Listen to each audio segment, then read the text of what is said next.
Hello, this video is about enharmonics, which are two notes with the same pitch, like A flat and G sharp, and why it's important to distinguish them. I decided to do this video because I saw some guy on the internet talking about the D minor natural scale, and he said, oh, this is D, E, F, G, A sharp, C, D.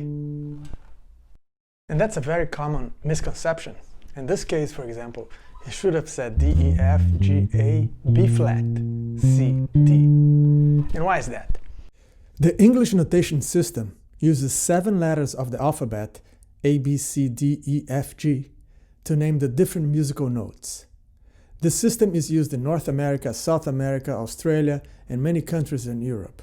And in almost all 7-note scales, each pitch is named by a different letter. The 7-note scales that we use the most are the major scale, the harmonic minor scale, the melodic minor scale, and to a less extent, the harmonic major scale. And each of those 7-note scales have 7 modes each, which is that scale starting in a different degree of it. So among these 28 scales, there's only one that doesn't follow this principle of having 1 letter per note, and that is the altered scale. We're going to talk about the altered scale a little later, but first let's take a look at the C major scale. Starting from C, we have C, D, E, F, G, A, B, and then repeat the cycle for the next octave.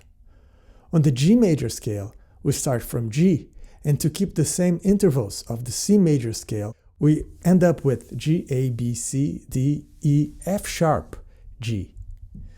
Notice I said F sharp, not G flat, because otherwise we'd have 2 kinds of G, a G flat and a G natural, and no F.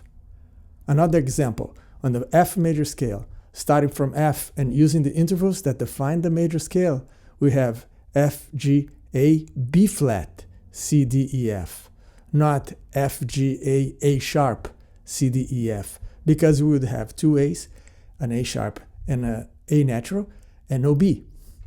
For the same reasons, the notes in the key of D are D, E, F sharp, G, A, B, C sharp, D. Again, 1 letter per note. And on B flat major, we have B flat, C, D, E flat, F, G, A, B flat, and so on. So 1 letter per note. And that's how you pick your sharps and flats in a scale.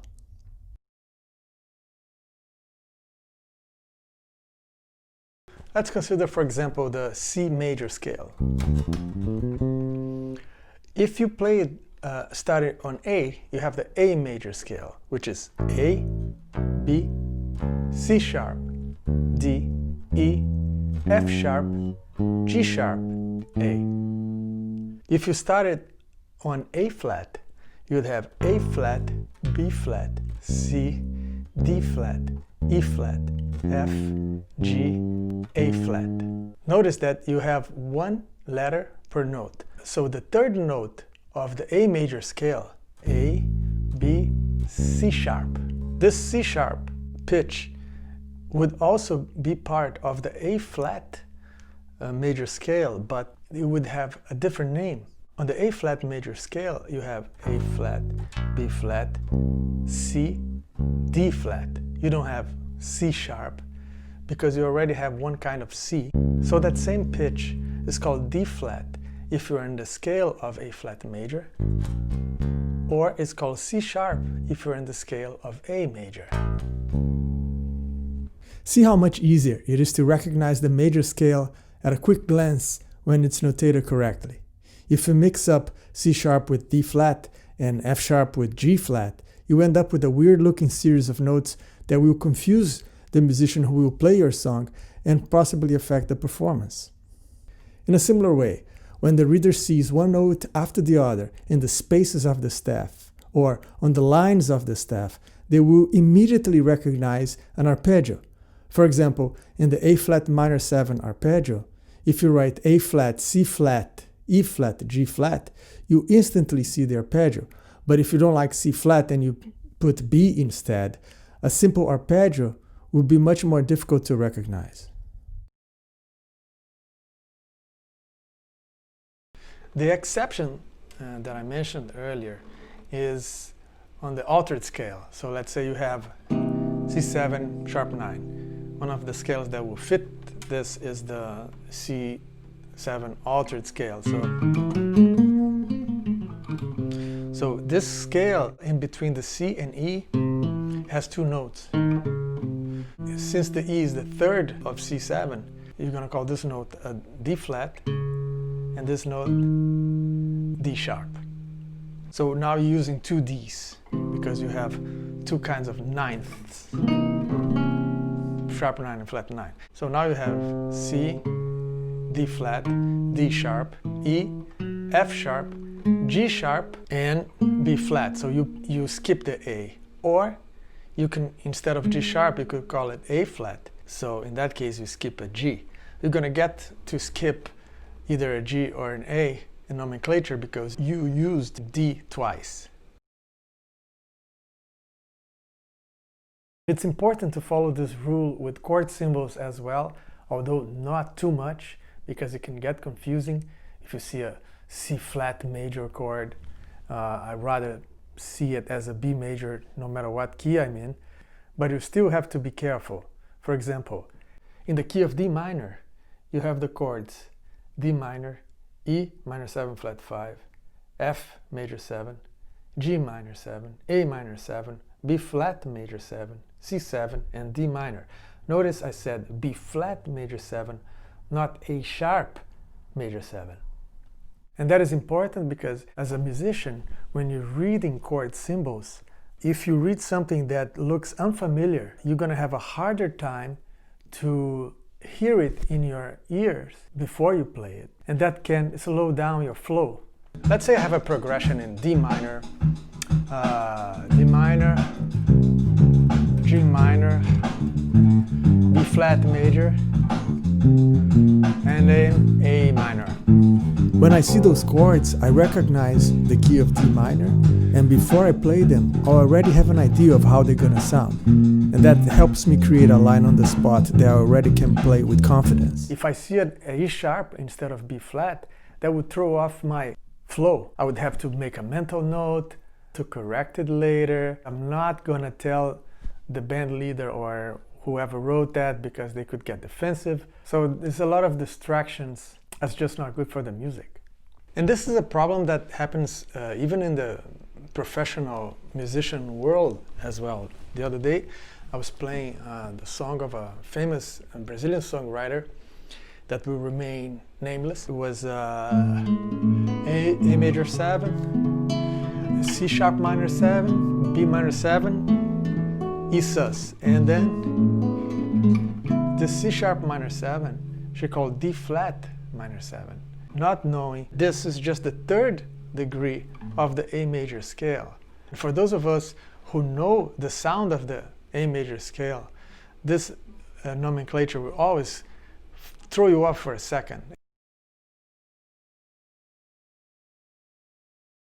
We saw that a chord symbol in the context of a key will have a name of, oh, this is C sharp because it's in the key of A. Oh, this is D flat because it's in the key of A flat. We see that we change the name of the chord in relation to the key it's in. But what if that chord is the name of the key as well? Let's say you are in D flat key. Is it a D flat key or a C sharp key? A general rule for that would be to use the ones that have the less complications. So in that case, we use the one with the least accidentals. For example, C sharp would have 7 sharps, but D flat we have only 5 flats. So I would rather read something in D flat major than something in C sharp major. There are some cases where you see the C sharp major. One of the most famous is the Prelude and Fugue in C sharp major by Bach, which is the third piece of his Well-Tempered Clavier book, but they are rare. In this case, we're talking about the 1700s, so we can't really analyze the key choices in the eyes of today's theory, but it looks like this piece was originally written in C major and he wanted to change it to a half step up. And in this case, it was easier to add a key signature with 7 sharps than rewrite the whole thing in D flat. Another case is between the key of A flat major and the key of G sharp major. Normally, you would prefer to call it A flat major, since there's only 4 flats on it. The key of G sharp, more like a theoretical key, is super hard to read. It would have 8 sharps: G sharp, A sharp, B sharp, C sharp, D sharp, E sharp, F double sharp, and G sharp. So for that reason, A flat is the best name for the key center, but there are exceptions. Sometimes in music you have a whole section in a key, and then the next section moves to a different key that's sometimes related to the original key. One common example is to go to the dominant. So you start the piece in C major, next section you're in G major. In that case, if your piece is in C sharp minor, for example, and you modulate it to the dominant in the next section, you call it G sharp major, which is the 5th of C sharp, the dominant, and not A flat major. A useful tool to pick those names is to use the cycle of fifth diagram. To name your keys or tonal centers, if they have sharps and flats on them, you would pick B flat major over A sharp major, E flat major over D sharp major, A flat major over G sharp major, and D flat major over C sharp major. In here you notice that G flat has 6 flats and F sharp has 6 sharps, so they're both equally complicated. Then you pick whatever you like. The internal circle here in small caps refers to the minor keys. For the minor keys, you would prefer to call the tonality of F sharp minor instead of G flat minor, C sharp minor instead of D flat minor, G sharp minor instead of A flat minor, B flat minor instead of A sharp minor. Here, D sharp and E flat minor both have 6 accidentals, so you pick whatever key name you like. That's it. I hope that clarified a few things for some of you guys and girls. And please like, share, subscribe. Thank you.